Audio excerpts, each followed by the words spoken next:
Hey everybody, welcome to PixelBlips Podcast for March 10th, 2013. I'm Andy Ryan. I have an A and B button. This is Dave DeWart. He has the extra X, Y, and Z button. Dave, what have you been playing this week? So we've got a whole bunch of new games on the PSN over the past 2 weeks, right? Yep. Because the Vita's 1 year anniversary. Is that part of the reason? 1 year anniversary. Well, there's a sale. There's a Vita anniversary Well, there's a Vita sale. sale, and then there's also these free games for the PS3 that you can do. Yeah. So I picked up Closure, that crazy ass puzzler where when things are illuminated, you can jump on them, but when they're not, they disappear. Oh, nice. Kind of a pain in the ass because you're like, okay, I've seen the whole level, I know where all the stuff is, but you can't jump on anything when it's not illuminated. So, and you know, it's And it came out as one of those kind of artsy games. Yeah, it's kind of the PlayStation indie scene. Yeah, it's an indie game, I think, and it's pretty neat. Apparently, there's 3 different worlds you get to explore. You get like a little miner dude and like a girl in a rainy area. I don't know what the third one is yet. I haven't looked at it, but I got like halfway through most of them. I'm like, okay, I'm gonna try some of the other puzzles because my brain hurts. But it's pretty good, and right now it's free to PlayStation Plus users for probably until not the end of March, because I know some of those games are getting recycled out pretty quick. Yeah, some are recycling out. I know at some point Disgaea 3 for the Vita. Yeah, I'd seen that. Which I highly recommend. Yeah, I was waiting on that, but I don't know. I thought that might have been like an EU only thing. No, Okay. it's part of so the it US should be one. coming, just not. Yeah, the EU this actually, week. I think this month it gets all the God of War games. Oh well, shit. Well, I mean, we'll get them maybe. pimping God of War, so Oh yeah, God of War comes out in a week? yeah, Yeah, or week and 3 week days. in a couple days, yeah. Yeah, so that's cool. But yeah, that's what I've been playing off and on all week. I haven't been doing much else. So. Speaking of the Vita anniversary sale, right now this week until Tuesday on the Vita anniversary sale is a game that I've been playing a lot of this week called Cinemore, Okay. Is that a side-scrolling? side-scrolling shooter. Okay. And yeah. it's weird. It's like a time travel mechanic to it, like slowing down time and stuff. Oh, okay. So you can And- Matrix bullet hell. Yeah, pretty much. Okay. Which isn't new in a bullet hell shooter. No, but And it's really good. The story is really weird, and it's told in a foreign language that I'm pretty sure is French, but I might be wrong. I have not It's a seen it. Japanese game. It's made by Grasshopper Manufacturers. So. Okay. And it's really, really, really, really, really good if you like that R-type of game. Yeah, you can take it R-type anywhere. type. Yeah, and you can take it anywhere. And it's really fun, and I highly recommend it. And it was only, I want to say it's $15 normally. So it might be like I think it 8, was 7? I think it was $6 for me on PlayStation Plus, Okay. and then on the sale I think it's 10. No, that's not bad. But don't quote me on that. And, it's cheaper than 15. We'll say Yes. that. I've looked into it. I was like, I don't really want a side-scrolling shooter right now. But Oh no, I'm always in the market for it, and one that is as good looking as this one is a real treat. okay. Well, cool. It's not as hard as Ikaruga. I don't think It's nothing. the It's bullets that are 2 different colors, but there doesn't seem to be a color switching defense mechanic going on that I've found out yet. So. Okay. So you can't hit the shoulder button and say, okay, now I'm immune to blue ones and Yeah, the now red ones or yellow or whatever. I'm sure it's something. I'm still pretty early in the game. It is very difficult, as bullet hell side-scrolling shooters tend to be. But I thus do. the name Bullet Hell. Yeah, I do have a soft spot for that Okay. type of game. I do like it. Which we'll find out here in a minute. Next week. Next week No, when we do okay, our we're doing next arcade one, okay. games. Yeah. So this week, Anita Sarkeesian. That sounds right. That's how I read it. That's how I read it. I haven't ever heard anyone pronounce her name. sure- I've I'm heard sure people she's- pronounce the name Sarkeesian, so I know that's a name. Okay. But yes, a couple months ago in the summer, and I wanted to talk about this when it happened, but Dave didn't. So she launched a Kickstarter that was just to fund a YouTube series of videos looking at feminist and anti-feminist tropes in video games. And you would have thought she shot a puppy in front of the entire internet. Oh yeah, 'Cause they There's were so many people pissed off. pissed. Everybody was pissed. And let's deal with that before we actually talk. Her first video premiered this past week. I thought it was good. I look forward to the next one. It's the first half of her view on The Damsel in Distress. the trope. Damsel in Distress, and the second half will be on more modern games. A lot of what was in this video was games from our youth, so Yeah. the Marios and Zeldas and Donkey Kong and things like that. Yeah. Well, before we get to the content of the video, I just want to say something straight off, that no one deserves the amount of crap that she got No, for I mean, doing a normal thing that you normally do in a collegiate setting. My freshman composition teacher told me something very succinct. He was like, just because there's a critique of something and a criticism of it doesn't make it bad, doesn't make it worse. It's not like you're saying this thing's horrible. And I think the internet has lost that whole message. Oh yeah. People think if you say one bad thing about this game or this movie or this song, you must think it's the most terrible thing ever, and you're probably wrong about it. Yeah. And it's like, just because she's looking at things that are anti-feminist in video games, and some of the things she mentioned I didn't know about, some of the things I didn't think about, all the things she mentioned, once she said it, I was like, yeah, I totally agree with that. It makes sense, yeah. It's not like she's like totally out of left field with a lot of this stuff. If you've read any feminist literature at all, it's all very succinct. Yeah, it is. Entry-level stuff that it's just no one's looked at it before in such a way. And the internet is still exploding. Now that the video's out, they're even more angry because she said she critiqued what the damsels. Well, we'll get into this. Might as well start. The meat, the meat of it. So the damsel in distress trope, as she states it, is a female character is treated as an object that is to be rescued. Yes. Or, yeah. That's saved, rescued, whichever word you want to use. Yeah, to boil that down, that she can't do it herself. So some guy needs to come around and do it. Now, she doesn't really... Somebody, usually a guy is what she stated. Yeah, usually a guy.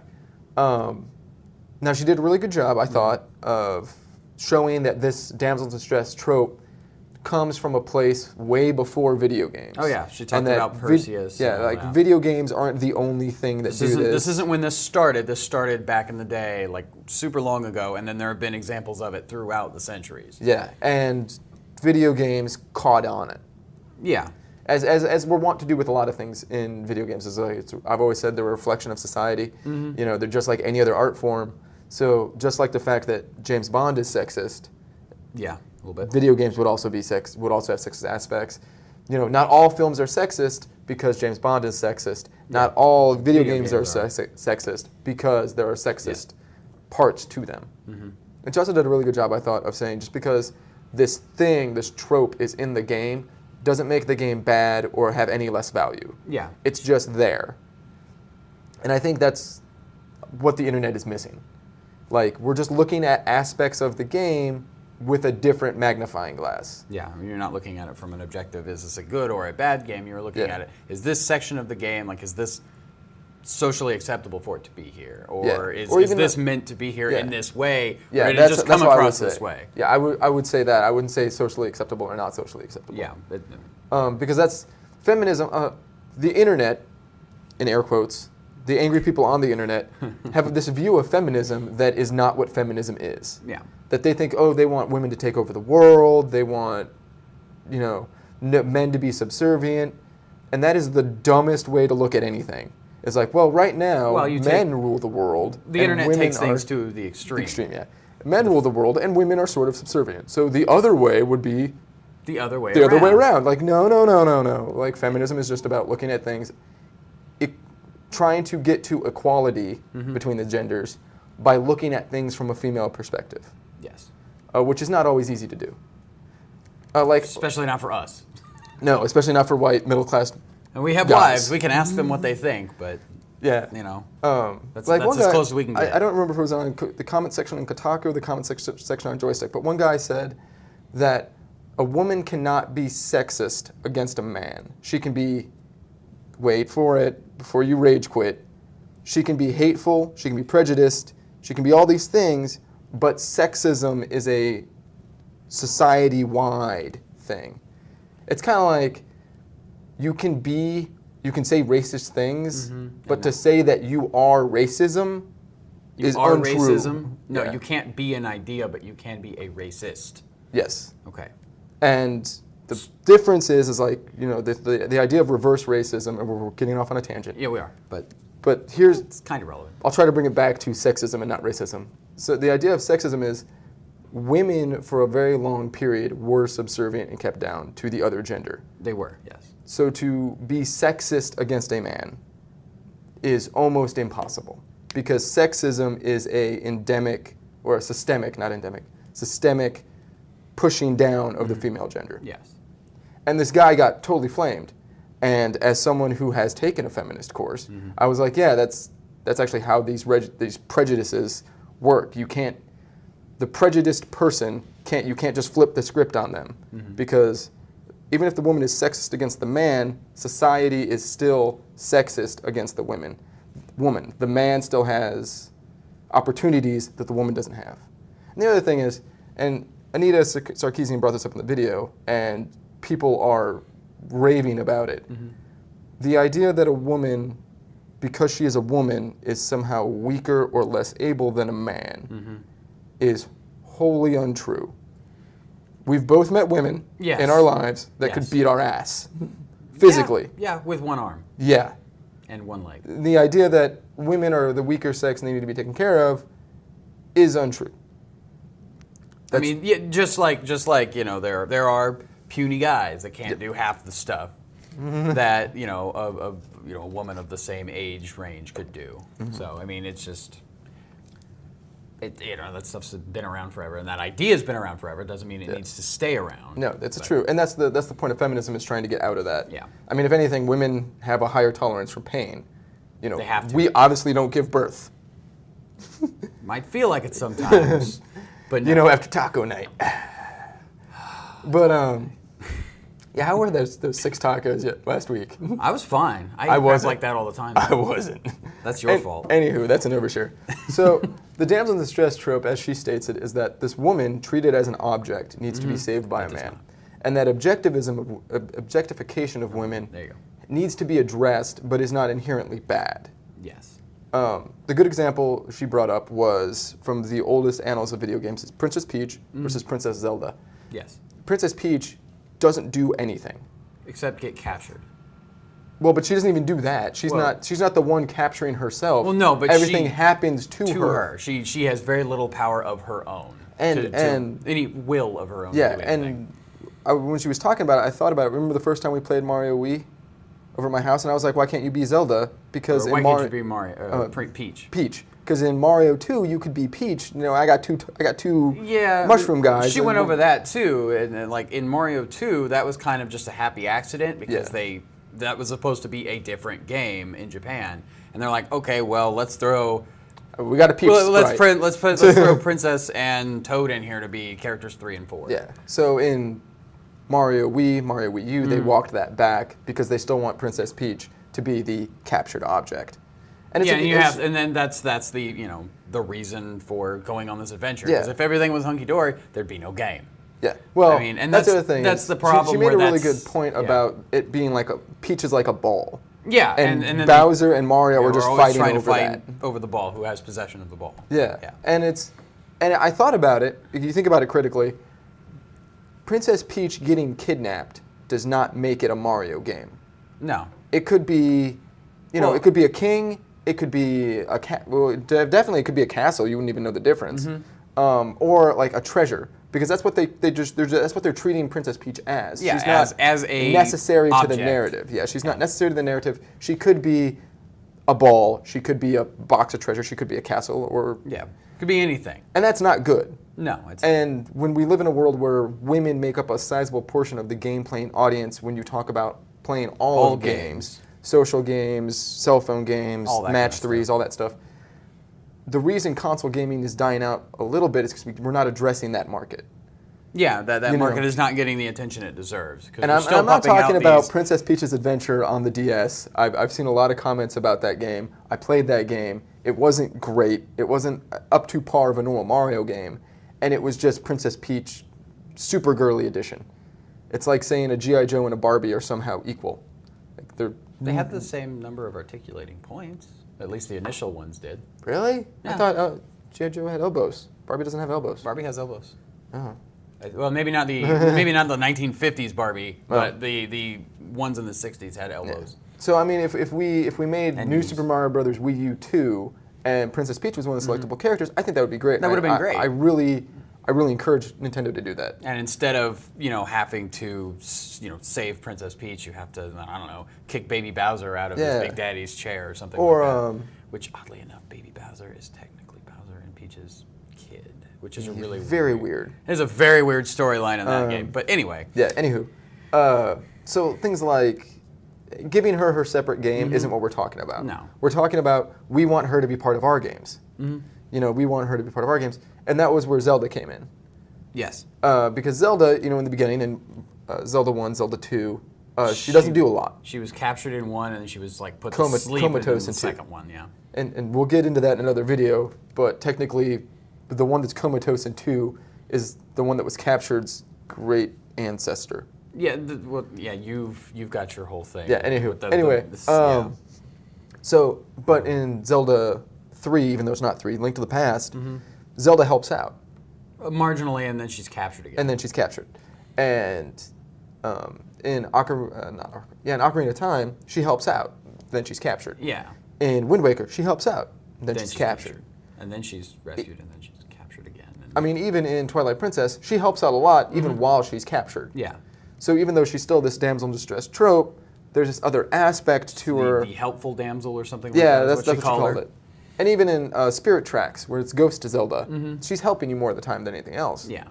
And it's like, well, that's good. Let's integrate more of that. Why isn't there a Sheik or Tetra game? Which I think I would actually like. Yeah. I would like a Tetra game. I never played Wind Waker, but yeah, Sheik would be definitely a cool character to be the main character, as long as, you understand that this is also Zelda, so whatever you're doing involves her as well. Like Assassin's Creed, where sometimes you have to play as Zelda, sometimes you have to play as Sheik. You get to play that That would be cool. Wouldn't that be cool? That'd be an interesting game. And why don't we have that game? That's that game came from Japan. Well, that's the other thing, is that when we deal with a lot of these sexist tropes, as someone who's been to Japan, knows a lot about Japan, really loves Japan, Japan has deep-seated what would be considered sexist ideals. And that's not bad, that's just how they are. That's how Japan is.